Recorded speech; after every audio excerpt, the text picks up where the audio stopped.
मालकाला मातीचा खडा पण हाणला नाही कोणी 7व्या अवतारात. तिचं नाव लोपामुद्रा. एक पतिव्रता, एक एक एक एक पतिव्रता. 2 जारीने एका नगरीत राहत होत्या. वैभवशाली राजा भिकारी झाला. तर पावसाचं काय महाराज, गारगुंडा पडते आणि गारगुंडा दगडाचा पाऊस पडन दगडाचा. आपण ज्या प्रांतात चांगली माणसं राहतो त्या प्रांतावर विठेवरच्या मालकाची कृपा असती. त्या मालका या सिद्धेश्वर भगवंताची कृपा त्या प्रांतातल्या लोकांवर असती. ताकद असते त्याची. असो, नवऱ्याला डोक्यावर घेऊन बाई फिरली आणि एका महाराजाला चालता चालता हात लागला. उत्तर द्या तुम्ही, उत्तर नंतर तुम्हाला कोणी विचारल्यावर. हो, लातो की भूत बातोशी नाही मानते. हो, रस्त्याने चालता चालता हात लागला आणि शाप दिला, ज्याने कोणी याला हात लावला असेल त्याला उद्या सकाळी सूर्योदय झाला की मरण येईल. बाईनं हातात पाणी घेतलं. 9 दिवस सूर्याला चिव दिलं नाही. सुमती आणि शांडिल्य सख्या दोघी बहिणी 9 दिवस सूर्योदयाला. काय ताकद बाईची, किती मोठी ताकद सांगू तुमच्या माईनं, माझ्या माईनं. तुमच्यातल्या एका बाईनं सासऱ्याची कंबर धुतली.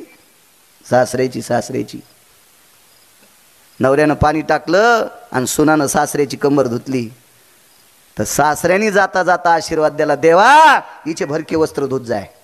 27 दिवस पंढरपुरातल्या मालकानं साडी नेसली आणि बहीण झाला चोखोबारायची आणि त्या बाईचे बाळांती धुतले. ताकद नाही. कोण म्हणतंय चांगलं वागणाऱ्या बाईत ताकद नाही? इतकी हिंमत आहे चांगलं. तिची देवावरी सत्ता. अहो, तुमच्यात इमानदारीनं वागलेल्या बाईनं मारुतीरायाची शेपूट उपटून घेतली. मारुतीरायाची शेपटी काढून घेतली. पारामेश्वरला तिचं नाव होतं चंद्रसेना. भडव्याला काय असतं माहिती आहे का? दुरणभर पाणी घेतात काही काही भडवीन, समुद्राला आंघोळ घालतात. अरे तो पहाटे पाणी नेलं नाही, तू काय समुद्राला आंघोळ घालतो? वाचवावं लागतंय. फक्त आता मला सांगा, बैल 2 जमीन 300 एकर, किती माल घालायची? 2 तासात किती सांगायचं मामा? एक एक क्रम, एक एक पुरावा सांगायला किती वेळ पुरणार आहे? पावणे 200 ग्रंथ वाचले त्या खोपडीनं. वाचल्याशिवाय काहीच सांगत नाही, किंवा चांगल्या माणसाचं ऐकल्याशिवाय सांगत नाही. विठाला विठाला विठाला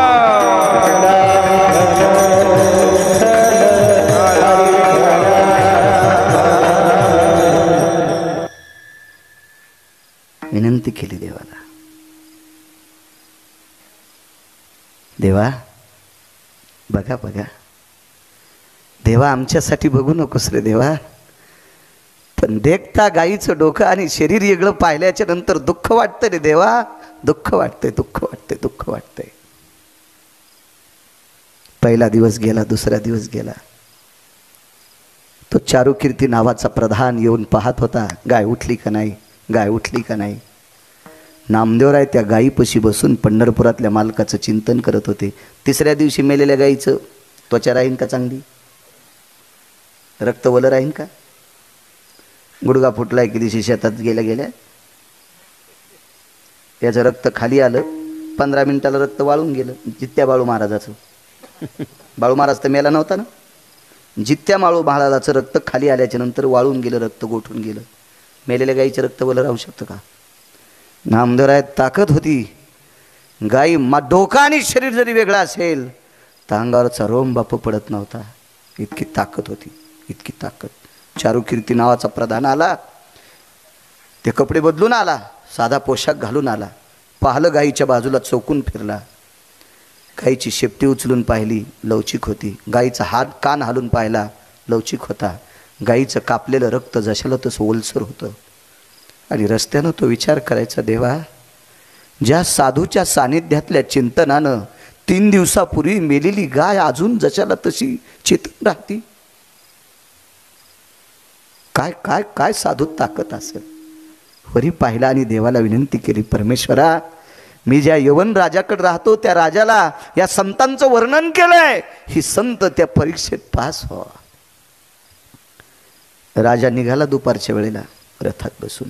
निघाला. राजा ज्या वेळेला रथात बसला तर चारुकीर्ती नावाचा प्रधान रथात बसत नव्हता उत्तमराव. त्याच्या लक्षात आलं, नामदेवरायनं गाय जर नाही जिवंत केली तर उद्या मला राजा गंध लावू देत नाही. गंध होता त्याच्या कपाळाला.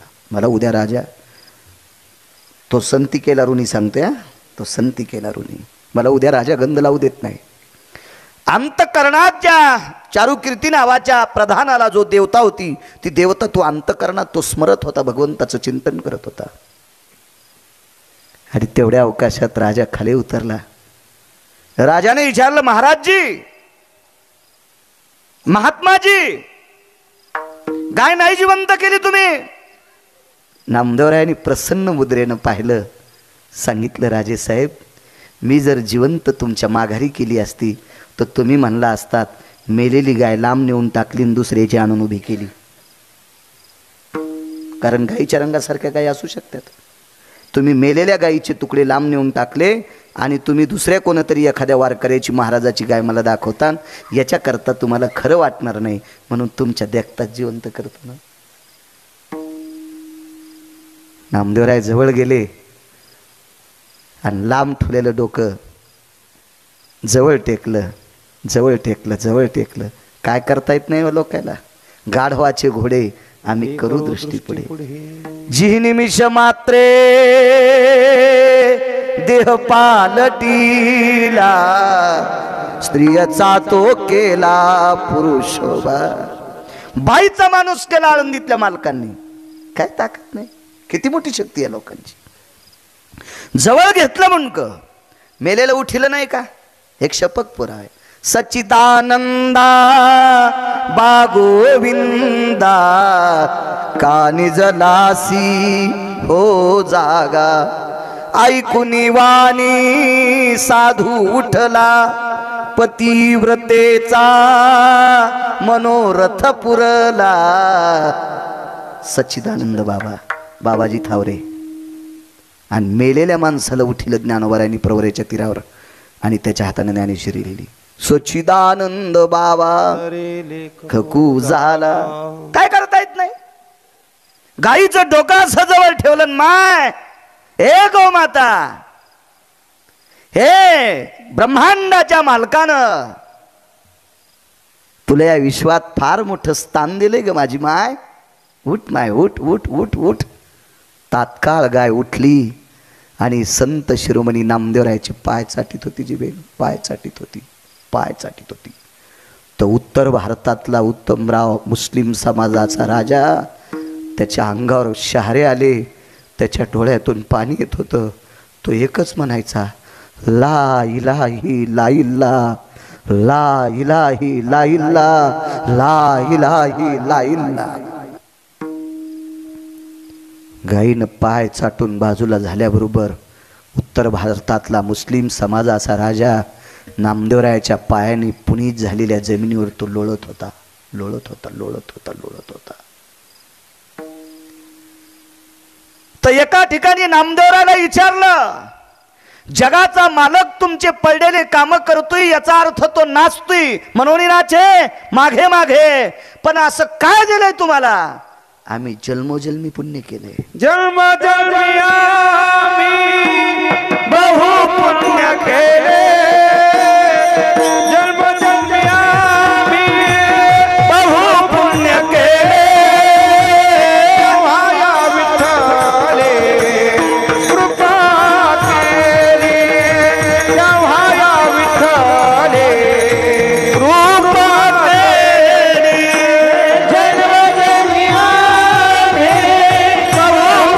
केली.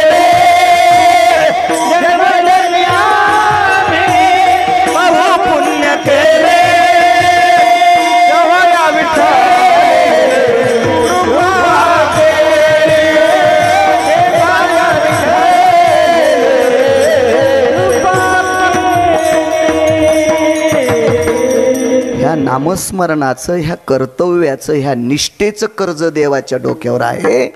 म्हणून जगाचा मालक संतांना अडचणीत जरी आले असतील तरी त्या अडचणी दूर करणे इति नाम नाचणे म्हणून दुसऱ्या कडव्यात म्हणतात. बोला महाराज. म्हणून नाचे मागे मंडळी नाचे मागे पुढे मागे मागे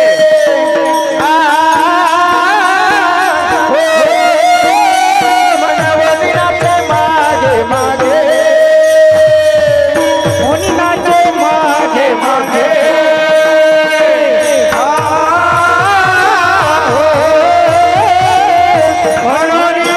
मागे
मंदिरावर असायचे गुरुजी तुम्हीच का? वा छान. एक व्यक्ती मामा, खूप मोठं संप्रदायाला योगदान गुरुजींचं. म्हणून पंढरपुरातल्या मालकांनी तुम्हाला आयुष्य बी भरपूर दिलं गुरुजी. मला छान वाटले. डायरेक्टर आहेत मुलगा पण माळकरी आहे. किती आनंदाची गोष्ट आहे. वा छान. मायबापाची सेवा करत जा, मोठी ताकद आहे. एक पुरावा सांगतो मामा पुन्हा.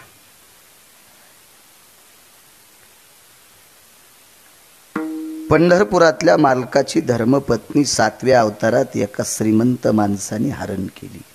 हरण हा शब्द जरा सुशिक्षित आहे. पळिली. हा. मालकिनीचं नाव सीता आणि चुकीचं काम करणाऱ्या नालायकाचं नाव रावण. मी नाही रावण म्हणत, रावणाला नालायक मी नाही म्हणत, पुराण म्हणते. इतका विद्वान रावण, इतका विद्वान, मीच सांगतोय. पण वारकरी संप्रदायानं बेदखल केला. प्रवचनकार महाराज, मला नाव लक्षात, यादव महाराज. आपल्या संप्रदायात अभ्यास कमी असला तरी चालेल, पण स्वतःची बायको सोडून जगात जी बाई दिसन तिला मायन बहीण म्हणत असेल तो जगातला 1 नंबरचा महाराज आहे. आणि रावण या परीक्षेत नापास झाला. त्याला बायका 80,000 होत्या. 80,000. ज्यांच्या पत्न्यांचं वर्णन अष्टादश मालकांपैकी एका मालकानं करावा, 80 सहस्र सुंदरा कामिनी. आपल्या बायकासारखी नाही, पाहती कवडाकड चलती बेताडाकड. मोठ्या नादात आल्यावर चहा केला आणि साखर टाकायची ती सरली. हो असे नाही. पुस्तकात स्वयंपाक शिकली. हवसान जावायला शिरा करायला गेली. शिऱ्यात टाकलं सगळं, तूप टाकलं, रवा भाजला आणि पंख्यान पान उलटलं आणि हळदन भुरकी टाकली. शिरा नाही पिठलं नाही. अशी असेल का ती? एक बायको तर अशी होती, गरज नव्हती रावणाले कुटाणा करायची. या अंगाला आग लावून घ्यायची गरज नव्हती. इतकी बायको हुशार होती. यादव बुवा, आकाश बुवा, रावण मेल्याच्या नंतर आपल्या अगोदर नवरा जळू नये याच्याकरता नवऱ्याचं प्रेतीज व्हा म्हणून दुधाच्या धारा आलत्या. वक्षस्थळातून आलेल्या दुधाच्या धारा रावणाचा अग्निजित होत्या. जगात अशी बायको नाही कोणाला. जगात पृथ्वीवर जितके देश आहेत, एकाही देशात अशी बायको नाही भेटली कोणाला. काय गरज होती आगाऊपणा करायची? आणि आईसाहेबांचं हरण केलं. हरण करता करता एक चूक केली. बा काही ना काही चोट्टे चुका करतेच. म्हणून 4-5 वर्षाला का होत नाही त्या लोकायला कळतच. हो कळतच त्या लोकायला कळतं चुका करते ते. आणि मग रावणानं काय चूक केली? सीतेला हरण करत असताना भगवे कपडे घातले. आणि संन्याशाला बाईचा काय संबंध आहे? ज्या गावात कोणालाच दिसत नाही त्या गावात चष्म्याचं दुकान कसं चलन? कोणालाच दिसत नाही तिथं चष्मे कसे चल इकते मला सांगा ना तुम्ही. हो उग पेटून घेणं ते आगाव पण आहे ते. काय गरज आहे का त्याच्यावर?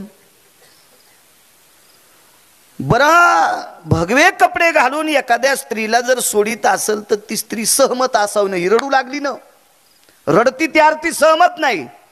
आणि सहमत नाही त्या अर्थी नेणारा भंगिरी आहे. आणि म्हणून मध्ये एका पक्षानं अडविलं. ऋण सांगतो आणि नाचणंही सांगतो, एवढाच पुरावा मग पूर्ण इराम. मला सकाळी कौसडीला काल आहे. तिकडे आमच्या तिकडे कौसडी, मी राहतो त्याच्या पलीकडे अजून गाव आहे कौसडी नावाचं. बघ त्या पक्षाने अडवलं. रावण म्हणला तुझा ना आमचा काय संबंध आहे? चांगलं काम करण्यासाठी संबंध नाही ठेवला पाहिजे. चांगलं काम करण्यासाठी जात आडवी नाही आली पाहिजे. हा कोणाचा आहे? चिखली रुतली ती म्हातारी आहे का तरुण आहे का धडधाकट नाही पाच रुतली ना उपसेव बाहेर काढ तिला बाहेर. ती कोणाची आहे काय हे नाही बघायचं, काय नाही बघायचं. तुम्हाला एक सांगू का? कोंबडे सकाळी आरडतात त्याला काय म्हणतात? बाग देणे, आरवणे किंवा बाग देणे. मग पूर्वीच्या काळात घड्याळ नव्हते. कोंबड्यानी बाग दिला की जुनी माणसं काम करणारी उठायचे, टोपलं घ्यायचे, मालकाच्या गोठ्यातलं शेण काढायचे, घागर बकीट घ्यायचे, आडावरलं पाणी मालकाचं भरायचे, कोंबड्याने बाग दिला. तर एक जण म्हणला ते कोंबडं मुसलमानाचे, आपल्याला नाही उठायचं. कोंबडं कोणाचं असू दे, सकाळीच बाग देते ना, तुला उठण्याची संबंध आहे. काय करायचं त्याच्याहून, काही घेणं आहे का त्याच्याहून. एका माणसाला 100ची चिल्लर घ्यायची होती, 100 रुपयाची चिल्लर घ्यायची होती. ते म्हणलं चिल्लर द्या. मग त्यानं चिल्लर दिल्याच्या नंतर पैसे मोजले, 10च्या 10 नोटा. मग विचारलं तुमची जात काय, ते म्हणलं आमकी. म्हणलं का तुझे पैसे देऊन टाकले. एका बाईला पुरणपोळ्या करायच्या होत्या, पुरणपोळ्या. पोराला सांगितलं बाबा किलोभर गुळ घेऊन ये. ते बाबा दुकानावर गेला, दुकानावर गेल्या किलोभर गुळ घेतला, 40 रुपये 50 रुपये काय असतील ते दिले, त्यानं 50 वापस दिले. आणि मग विचारलं तुमची जात कोण, म्हणले वाणी. तुमचे आजोबा बी वाणीच होते का, ते म्हणलं गुळ वापस दे. पुरावा आहे त्यासाठी. आपणा लागी काम वाण्या घरी गुळ. आपणा लागी काम वाण्या घरी गुळ, त्याचे याती गुळ पुसू नये. किंवा काय नाही ना, आपल्याला गुळाची संबंध आहे, त्याच्या जातीशी काय घेणं. काही काम करताना जात पंथ श्रीमंती वैभव तारुण्य हे काही लक्षात आणायचं नाही. काम चांगलं असेल ते करीत राहायचं, त्याच्याशी काय घेणं ते नाही. एकादशी कोण धरतय, हिंदूचे लोक. जात नाही सांगायचे, हिंदूचे लोक. ठीक आहे. फळ कोण जास्त इकित गाऱ्याव. हो, मग एखाद्या केळात 17 भाई गवसाला का, एखाद्या सफरचंद मध्ये आकाश महाराज 71 भाई गवसाला का, हा, एखाद्या सीताफळात 44 मिया दिसला का, इकले कोणी. ते आहे आपल्याला व्यवहाराशी बाकीच्या गोष्टीची काय घेणं, त्यानं काही संबंध आहे का त्याच्याशी, आपल्याला काय करायचं त्याच्यावर. आता पंढरपुरात तीर्थाव दुकानं टाकली असतील आपल्या लोकांना. याच्या अगोदर कुंकू कोणी कित होतं, तांबोळी. आणि तांबोळी कोणाची जाते, मुसलमानाची. ती इतकी तांगाला लावू देत नाही. पण कुकू कोणी विकणार, ती. आपल्यात लावायचं असून तर लाईत नाहीत. हो, आणि लावलंच तर इथं लाईत. वरी का कोंबडी बसवायची कांडे घोळायला. म्हणजे काही दम नाही सप्त्याला, दम नाही भागवतायला, दम नाही रामायणाला. तुम्ही काय करता माहिती का, महाराज आणता त्याला खपक्या पाकिट देता, त्याला मोठं करता. तुम्ही जशाल तशीच. काय घेता तुम्ही त्याच्यातलं, काय घेता. एका सप्त्यातून काहीतरी 4-2 लोकांना, 4-2 बायकांना, 4-2 मुलांना गुण आला पाहिजे. 25-25 बायकांना तंबाखू सोडावा. हा, चालू कीर्तनातून पिशी काढी ती की लगेच. काय बोलू तू माय महाराज, काय तू ह्या पापानं जळून जाचा महाराजन, काय बोलतून काय सांगायली दोरके.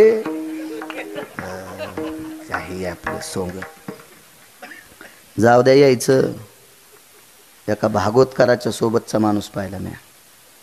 चालू भागवतात धोत्राच्या खालून तंबाखू चोळीत होता, चालू भागवतातून.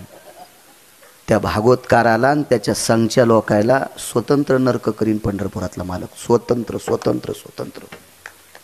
तुम्ही यजमानाच्या डोळ्यात माती टाकताल, पण परमेश्वराच्या डोळ्यात माती नाही टाकायची ताकद. देवाच्या डोळ्यात नका माती टाकू. उभा संसार फुकून देईन ते, उभा.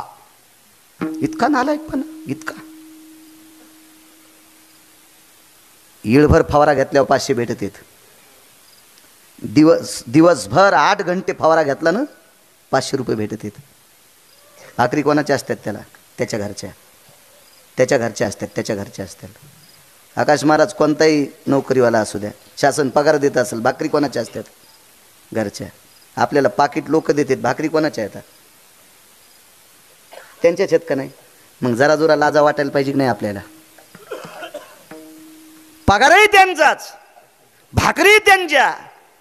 आपण नाही तंबाखू खाल पाहिजे, नाही गुटखा खाल पाहिजे, नाही बिड्या वडायला पाहिजे, नाही सिगारेटी वडायला पाहिजे. मला असं वाटतंय जगात जगात जगात असं क्षेत्र नसेल की ज्याच्यावर ओळख पाळख नसताना आदर करणारं क्षेत्र फक्त हे. एवढं मोठं क्षेत्र ते म्हणजे पारमार्थिक क्षेत्र आहे.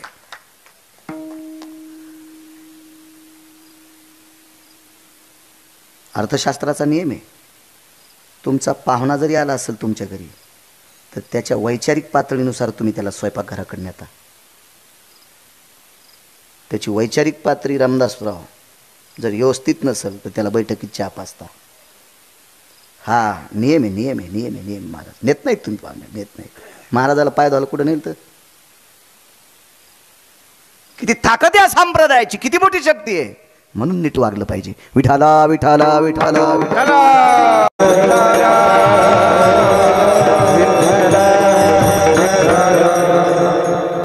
आकाश मार्गाने घेऊन जात होता, नाही बघायचं.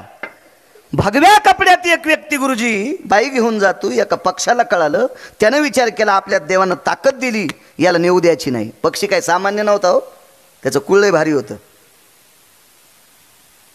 आणि चांगल्याच्या सानिध्यातली माणसं चांगलेच असतात. त्याचा बाप इतका अधिकारी होता, त्याच्या बापानं सूर्याचा रथ हाकावा. त्याचं नाव होतं अरुण. बापू प्रमाण असू द्या, वेळ फार झालाय. या पक्षाच्या बापाने रथ हाकल्याशिवाय आपल्याला सूर्यप्रकाश मिळत नाही.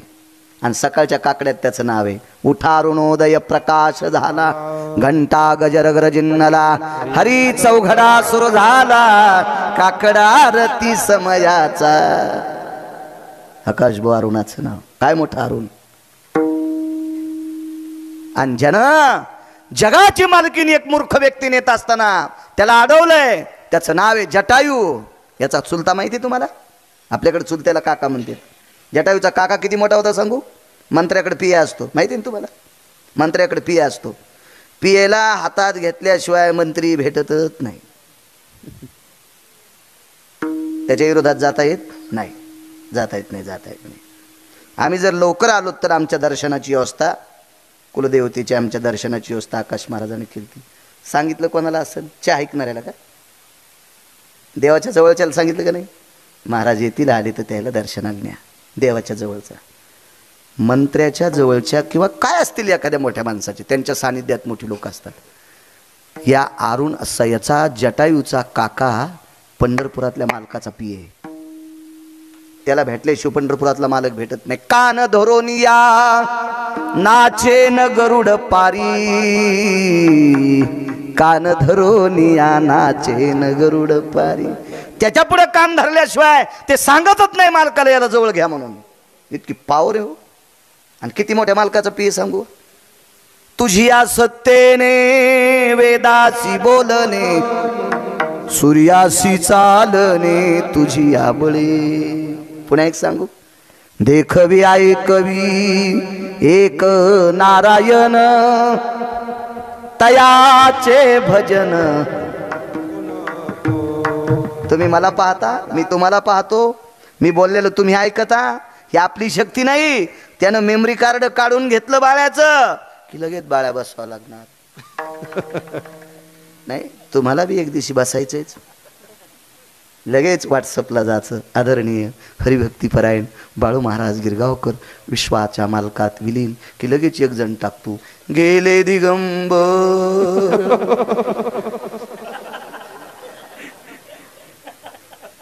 हे कोणाला टाकायचं नाही, अधिकारी व्यक्ती गेला तरच टाकायचं आहे. हो, कोणाला नाही टाकायचं. नियम काय माहिती? माणूस मेल्याच्या नंतर पत्रिका छापायला जाणारा अक्कलवान असला पाहिजे. सौभाग्यवती स्त्री गेल्याच्या नंतर पदव्या 3, आपण एकच टाकतो सौभाग्यवती, अजून 2 पदव्या आहेत घरी गेल्यावर पहा. पण मालक मृत्यू पावल्याच्या नंतर एखादी स्त्री जर मृत्यू पावली, गंगा भागीरथी मालकान डोक्यावर घेतली. मी मागच्या कीर्तनात सांगितलं होतं. इथे एक जणानं माईक घेऊन घेतलं होतं की पती वारल्याच्या नंतर त्या स्त्रीनं कुंकू लावायची. चर्चा झाली या कीर्तनात. माईकवर बोलत होती एक व्यक्ती. माझ्या पक्क लक्षात आहे. माझं मेमरी कार्ड चांगलं आहे म्हणून तर मी बारका मोबाईल वापरतो. कारण हे 100-200 GB आहे ना, त्याच्यामुळे मला काही ते. आणि काय आपण का नोकरीला आहेत का काय, आपल्याला टपाल द्यायचा का काय द्यायचं काय की नाही त्याचं जाऊ द्या तिकडे. तुम्ही वापरतात चांगली गोष्ट आहे, फक्त त्याच्यातलं चांगलं पाहायचा ही तुम्हाला विनंती. लॉक लावून बायको जवळ देत नाही, देतात ती नुसताच पाहती. तिला माहीतच नाही सोमळ्यानं लॉक लावलंय म्हणून. ती नवऱ्याला सांगायचं लॉक उघडून महिनाभर माझ्याकडे मोबाईल दी, त्याच्यातला सगळा गर्दा तिला कळतोय. विठाला विठाला विठाला विठाला.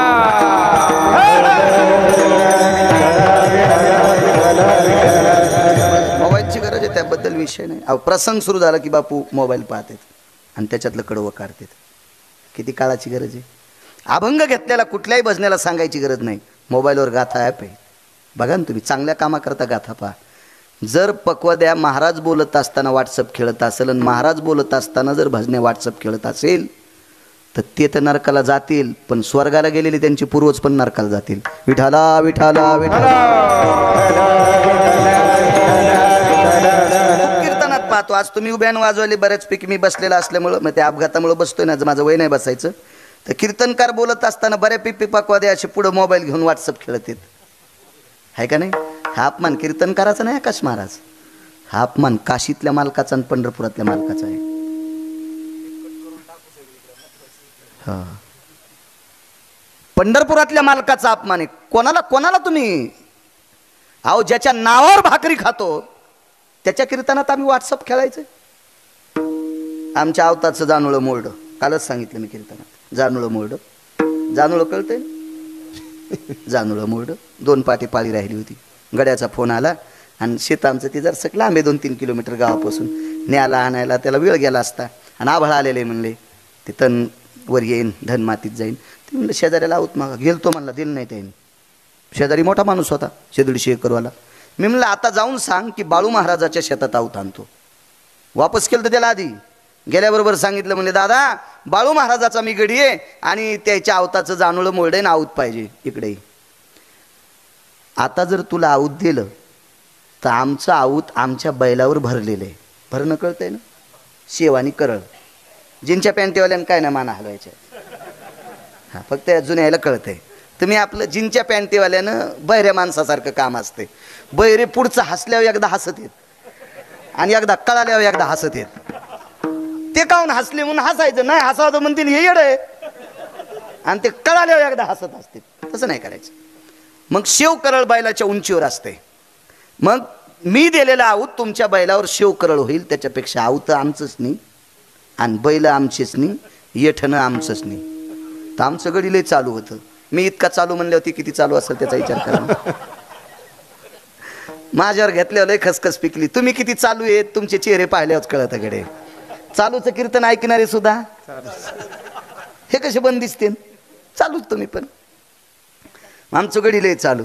ते म्हणला दादा तुमच्या बैलाला मका लागते, आमच्या इथं वाळला कडबा आहे. मग नीला मका कापून यानं तितकीच संधी पाहिली. त्याच्या इथं एक कस्तुरीने एक मंजुळा होती, म्हणजे वाघारी. वगैरे नाही कळाली, म्हशीची पोरगी. तुमच्याकडे काय म्हणतात म्हशीच्या आणायला? Ready ready Pardi. हा, 2 पारड्या होत्या, एकीचं नाव मंजुळी आणि एकीचं नाव कस्तुरी ठुलतं. त्यानं 60 भर मका कापून नेली, त्याच्या बैलाला इतकी टाकली, 2-3 दिवस म्हशीला पुरली. दृष्टांत संपला. 150 एकरवाल्या माणसानं आऊत बैला सगळं दिलं. कोणाचं नाव ऐकून? गिरगावकराचं. तर गिरगावकराला मोठे पण कोणाच्या नावामुळे? ह्या मालकाच्या आणि पंढरपुरातल्या मालकाच्या. मग बाळ्याच्या नावावर नुसता पंढरपुरातल्या मालकाचं नाव घेतो, तर बाळ्याच्या नावावर 150 एकरवाला आऊत देतोय, तर पंढरपुरातल्याच्या नावात ताकद किती असेल याचा तर विचार करा ना तुम्ही. ह्या मालकात ताकद किती असेल याचा विचार करा ना. काय पॉवर असेल या नावामध्ये, काय शक्ती असेल या नावात. मोठी माणसं मोठी असतात. चला अडवलं. अडवल्याबरोबर रावण थोडासा विरोधात गेला. जाऊ द्या, पण रावण हुशार होता. त्याला माहीत होतं यांना असं वरबाडं की एखादं नख जर इथं लागलं तर आपलं रामनाम सतैन मेलं का जिथे, त्याच्या इथं मरण होतं. मग कपटात घेतलं थोडंसं, पंख पिले. सगळ्यांना ज्ञानी रामायणातला प्रसंग आहे. आणि रावण निघून गेला. पण रथात बसलेली माऊली फार अधिकारी आहे, ती जगाची मालकी नाही. तिनं सांगितलं बाळा मी जे नाव घेते त्या नावाचं भजन करते, तुझ्यासाठी धावत येईल. आणि रावण निघून गेल्याच्या नंतर तो राम राम म्हणत होता. एक जण म्हणला गिरगावकराच्या गोळ्या संपल्यात. पाखरू कुठं भजन म्हणत असते का? त्याला अक्कल असावा. माझ्या तुकोबारायच्या भजनात दगडाचे टाळ स्वरात गात होते. स्वरात आवाज येत होता, दगडाच्या टाळामधून किंवा पक्षीही सुस्वरे आळविती. पक्षी सुद्धा स्वरात राग गायचे. स्वरात कोणाची ताकद? तुकोबारायची. तुकोबाराय कोणाची भक्त? पंढरपुरातल्या मालकिनीची आणि मालकाची. मग तुकोबाराय जर एवढी शक्ती, तर तुकोबाराय ज्यांचं भजन करते त्या मालकिनी ताकद कमी असेल का? का नाही जटावी भजन करायचा? आशीर्वाद देऊन टाकला. मन तू भजन मन. निघून गेले आणि तो भजन म्हणत होता. जगाचा बाप धावत आला. शेवटचा पुरावा धावत आला. तसे 11 वाजले असतील आता. होऊन गेले 11, 10. बरं 10 मिनिटात संपू. मला वाटतं 11 वाजल्या मागच्या 2-3 जणांना उठायला पाहिजे होतं, म्हणजे मला अक्कल आली असती. खाली खाली बसला जगाचा मालक. खाली खाली. आमची इथे एक बाई लग्नाला आली. नवरा बायको दोघं आले. तर लग्न होतं त्याच्या गड्याच्या पोरीचं, गड्याच्या पोराचं. आता गड्याच्या पोराचं लग्न लागलं शेतात झाडाखाली.